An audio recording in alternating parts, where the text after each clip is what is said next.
tornado sirens went off, so we thought it was a bad storm or possibly a tornado. So we went down into the basement at the parsonage. You could hear the wind and things just breaking all around you for about 20 to 30 minutes straight.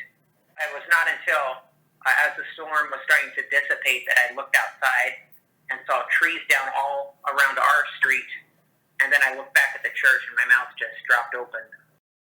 On the ground there, what kinds of damage are you seeing? What congregations are affected? So a couple things to note. So we don't know of any LCMS churches in the area of Cedar Rapids that have power.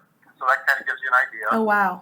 The entire city of Cedar Rapids and Marion were without power Monday night. I would say there's probably no tree left unharmed in the entire Lynn County area. Most of the work here is chainsaw work with the aid of skid steers with grapple hooks. There's not a lot of damage that's similar to a tornado where you have a lot of houses missing roofs. Mm-hmm. The straight line winds really affected the trees. So it is devastation everywhere. Power lines are down all over town. But what sorts of things are going to be sort of the most immediate and pressing things for these relief efforts to focus on? I would say the big efforts are going to be getting people hot meals. Mm-hmm. One of the reasons for that is the power's been off long enough that all the food in the refrigerators have spoiled. Yeah. And there's very little food on the grocery store shelves.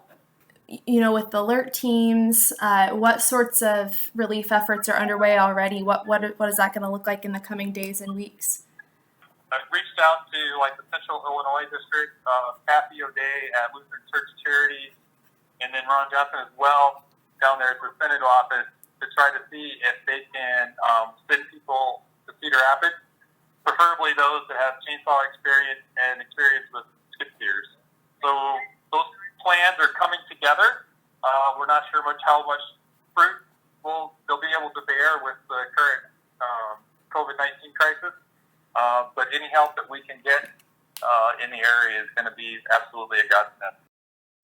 The promises of Christ, how they ring true during this time, and that in the midst of suffering, the crucified and risen Lord really does give us hope to know that God is our refuge and strength and our ever-present help in trouble. He really is.